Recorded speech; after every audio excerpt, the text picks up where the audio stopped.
So I'm John Philip Green. Here's my photo. This is the name of my company, CareGuide. We run a portfolio of websites.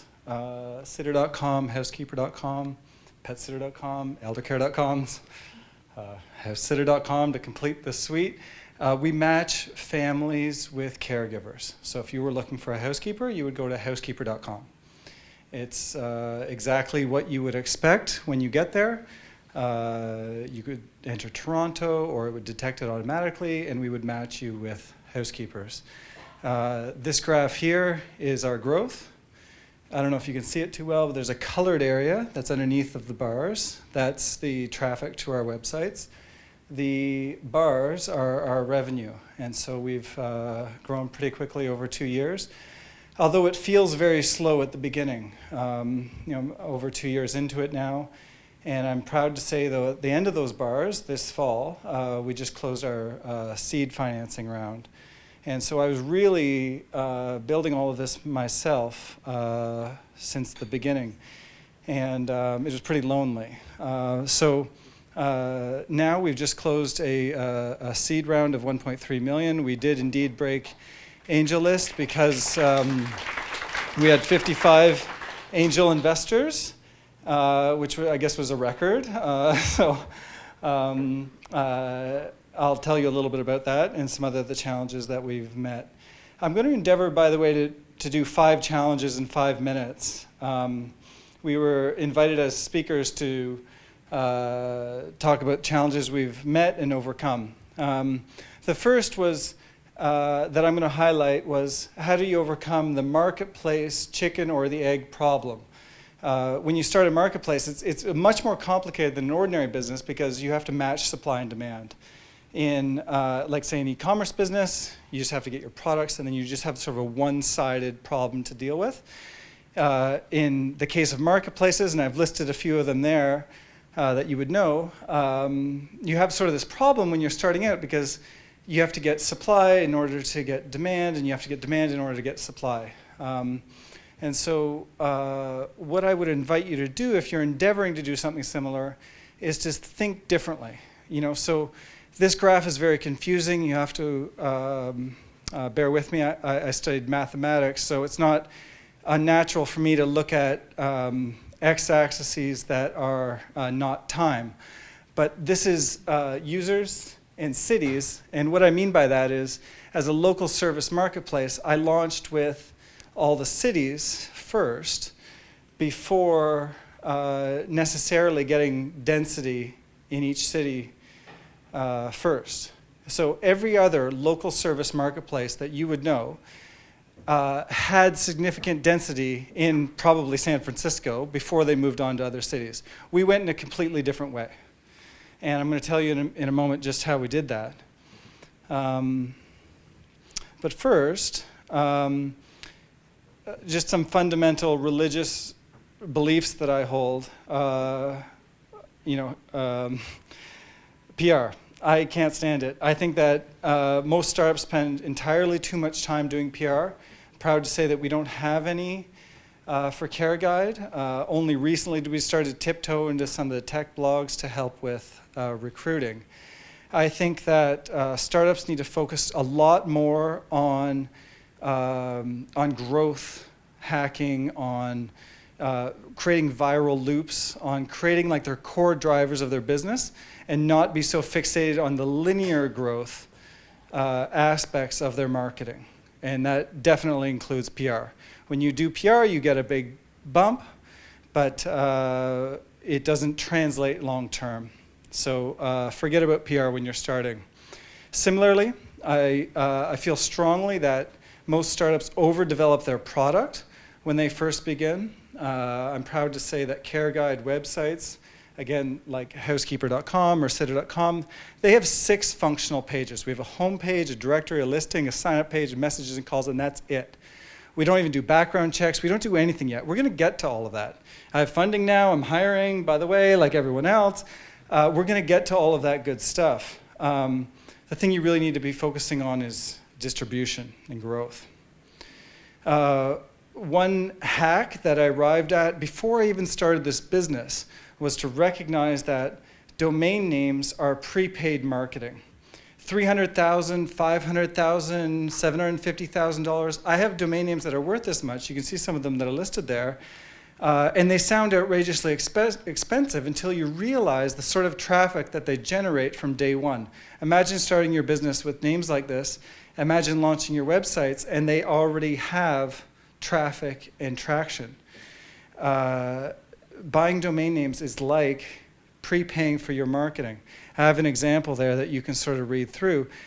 If you value a visit to your website at $1, you can see that these prices, these extremely high prices that you see for domain names, they very easily pay for themselves. I think the way to regard domain names is as a marketing expense. The last challenge that I'll cover is around angel investors. As I mentioned, I was fairly successful last year doing that. I closed in September on $1.3 million from 54 or 55 investors. And I think you'd be fairly impressed with their names. They're all successful entrepreneurs. And I found this trick that worked really well. Don't accept intros from to angel investors from non-investors. So what that means is, if someone wants to introduce you to angel investors, say, hey, that's great, and man, I would love to have that introduction, when you invest first. And you do that for two reasons. First, it forces a decision in that person whether to invest or not.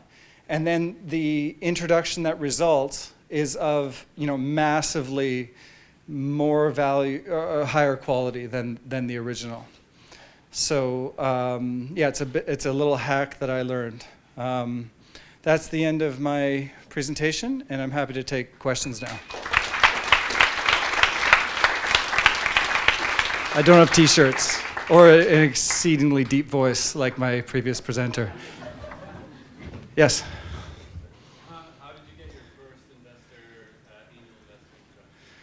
introduction? I unfortunately don't have a good answer to that. I've been around the community for a little bit, and I had a few friends that had sold companies, and they were, so the first 5 investors that I had, it was, I'll be honest, just a shortcut. Yeah.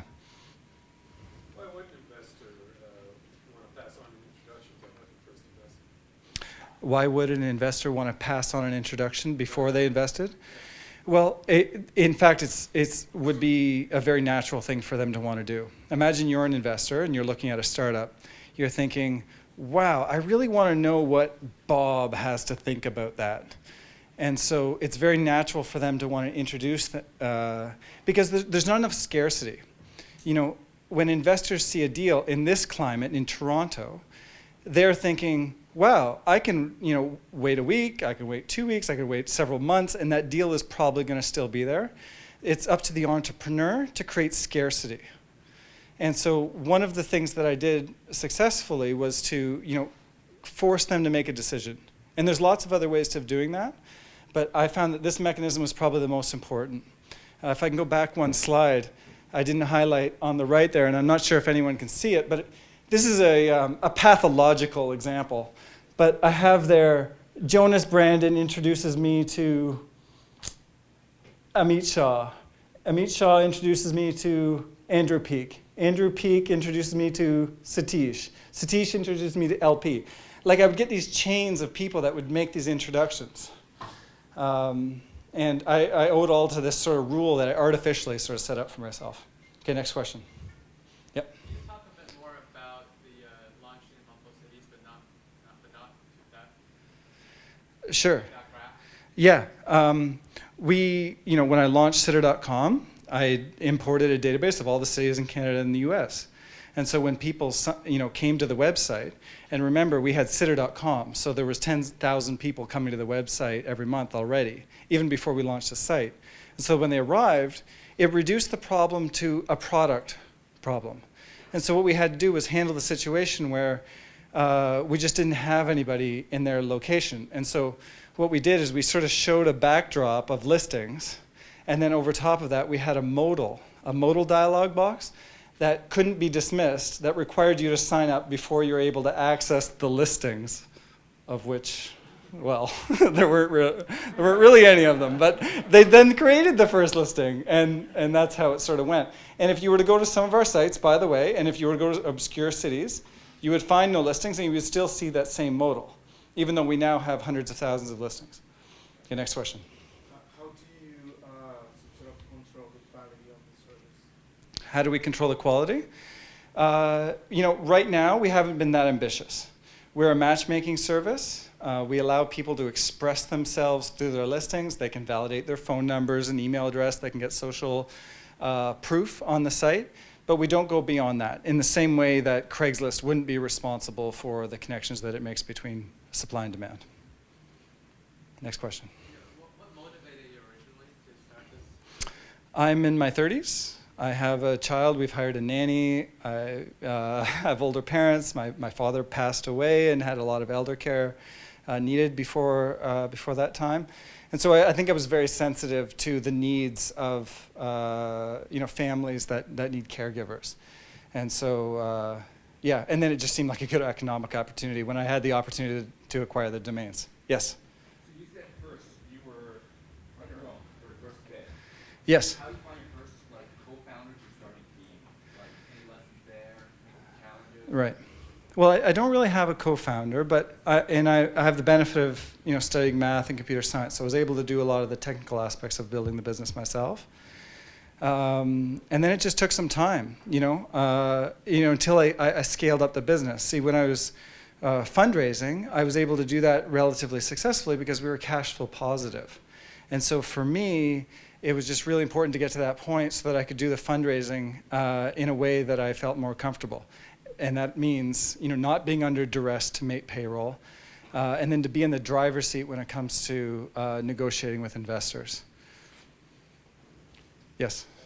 The market seems to be pretty against solo founders. So what was your typical counter-argument when somebody would say, where's your team? Fine, I'll go talk to any of the other investors that are interested. I think people have these biases when they're investing.